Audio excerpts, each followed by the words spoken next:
സാധനങ്ങൾ വാങ്ങുന്നതിലെ അഴിമതി കെഎസ്ആർടിസിയുടെ നഷ്ടക്കണക്ക് വർദ്ധിക്കാൻ പ്രധാന കാരണമാകുന്നു.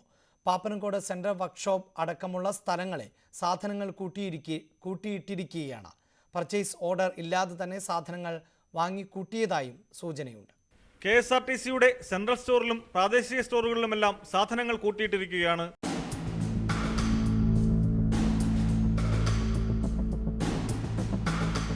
പാപ്പനംകോട് സെൻട്രൽ വർക്ക്ഷോപ്പിൽ മാത്രം കോടിക്കണക്കിന് രൂപയുടെ സാധനങ്ങൾ ഉപയോഗശൂന്യമായി നശിക്കുന്നു. കെഎസ്ആർടിസി നിർത്തലാക്കിയ ഐഷർ മിനി ബസ്സുകളുടെ സ്പെയർ പാർട്സുകൾ പോലും കോടിക്കണക്കിന് രൂപയുടേത് വാങ്ങിയിട്ടുണ്ട്. കേന്ദ്രീകൃത പർച്ചേസിന്റെ പേരിൽ കമ്മീഷൻ തട്ടാനായി ആവശ്യമില്ലാത്ത സാധനങ്ങൾ പോലും വാങ്ങിക്കൂട്ടുമ്പോൾ ലോക്കൽ പർച്ചേസിന്റെ മറവിൽ അധിക വില കൊടുത്തും ജീവനക്കാരിൽ ഒരു വിഭാഗം പണം കൊയ്യുന്നു. പ്രധാന സ്റ്റോറിൽ മാത്രം ലൈലാൻഡ് ബസ്സുകളുടെ 3000-ലധികം ലീഫുകൾ പർച്ചേസ് ഓർഡർ ഇല്ലാതെ വാങ്ങിയിട്ടുണ്ട്. അധികം വരുന്ന സാധനങ്ങളും ആക്രി സാധനങ്ങളും യഥാസമയം ലേലം ചെയ്ത് വിൽക്കാനും നടപടികൾ ഉണ്ടാകുന്നില്ല.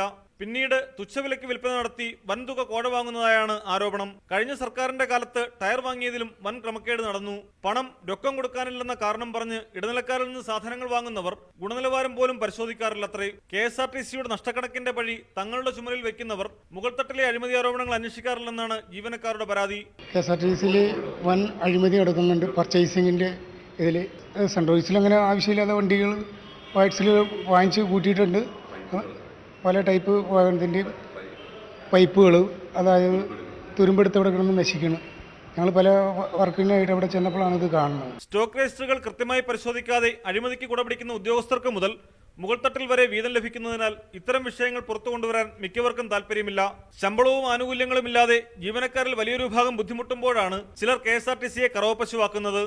Pradeep C Nedumon, news 18, Thiruvananthapuram.